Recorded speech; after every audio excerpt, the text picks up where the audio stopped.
You know your car's engine is basically a series of controlled explosions happening thousands of times a minute. All that fire creates a mind-boggling amount of heat, so how does it keep itself from literally melting down?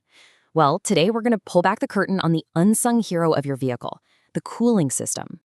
Let's just start with this number, okay? 4,500 degrees Fahrenheit. That is how hot it can get inside your engine cylinders when the fuel ignites. To put that in perspective, that's hotter than the melting point of most metals, including the steel your engine is made of.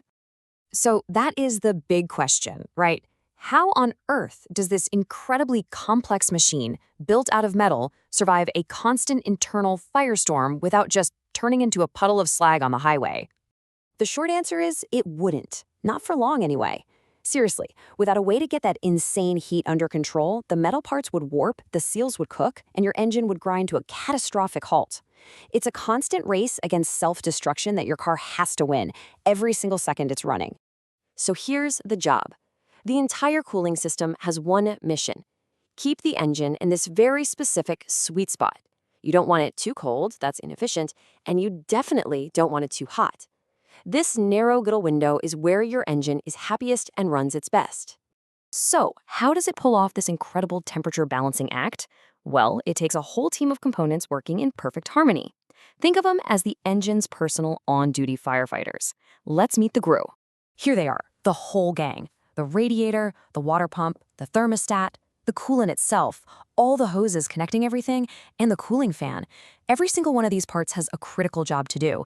If even one of them decides to take the day off, the whole system can collapse. Now, right at the heart of this whole operation is the coolant.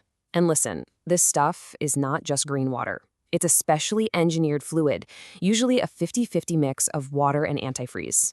This is the lifeblood of the system, and its only job is to soak up all that engine heat and carry it away to be dealt with.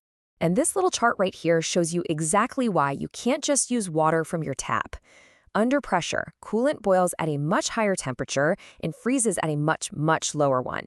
That makes it stable whether you're in a desert or a blizzard. And, this is a big one, it has special additives to stop rust and corrosion from literally eating your engine from the inside out. All right, so how does this whole team work together?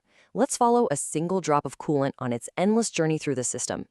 It's just a nonstop cycle of absorbing heat, moving it, and getting rid of it. We can really break its entire trip down into these 5 basic steps. Okay, so it all kicks off with the water pump.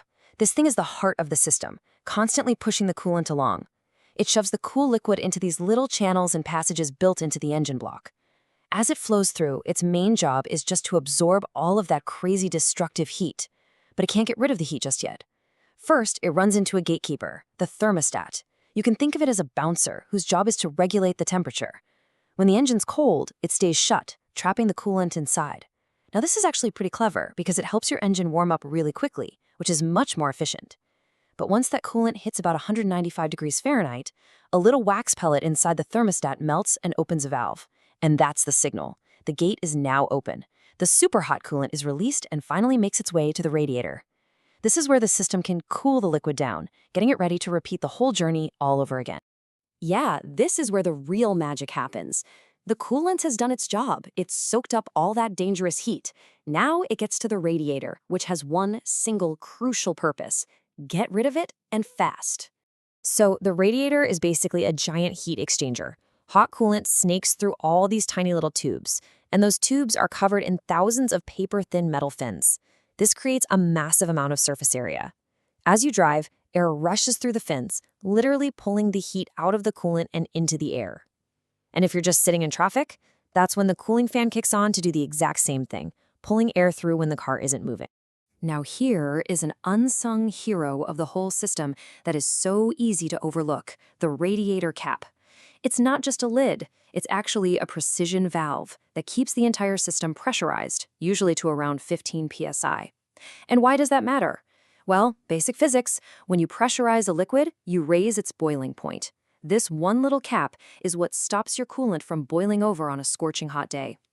Once that cooled down liquid leaves the radiator, it goes straight back to the water pump to get pushed right back into the engine, ready to start its heat-soaking mission all over again. It's a beautiful, endless loop. Okay, so now that we see how elegantly this whole system is supposed to work, you can probably imagine what happens when just one link in that chain breaks. A cooling system failure isn't some small problem. It's basically a ticking time bomb for your entire engine. Let's start with the heart of the system. If the water pump gives out, circulation just stops instantly. The coolant just sits there inside the hot engine, soaking up more and more heat with absolutely nowhere to go. The temperature gauge will spike, and catastrophic engine damage is right around the corner. What about our gatekeeper, the thermostat? Well, if it gets stuck closed, the hot coolant is trapped. It can never get to the radiator to cool off. It just loops endlessly inside the hot engine, and you get the same result. The engine quickly starts to cook itself from the inside. And finally, what if the radiator is the issue? Over time, rust, gunk, and debris can clog up those tiny little tubes. Now the coolant can't flow through properly, and the radiator can't get rid of the heat like it's supposed to. And the end result? You guessed it, a dangerously overheating engine. And look, overheating isn't just about being stranded on the side of the road. It can cause permanent, expensive damage, like warping the cylinder head or blowing a head gasket. The repair bill for that kind of major surgery can easily climb into the thousands of dollars, all because one simple system wasn't working right. But here is the good news. Most of these catastrophic failures are totally preventable. Seriously, with just a little bit of basic attention and some simple maintenance, you can make sure this critical system keeps on protecting your engine for years and years. Here's all you gotta do. It's a super simple checklist. Once a month, just pop the hood and check your coolant level, make sure it's where it should be. Get the system flushed and the coolant replaced every couple of years to keep it fresh. When you're under the hood, give the big hoses a gentle squeeze to check for any cracks or soft spots. Keep an eye on that temperature gauge on your dashboard. It's your best early warning system. And of course, have a pro give it a look over during your regular tune-ups. This system works tirelessly, silently, fighting an invisible war against incredible heat every single time you turn the key. It really is the silent protector of your engine's health. So the only question left is a simple one. Are you giving your engine's protector the little bit of attention it needs to keep doing its job?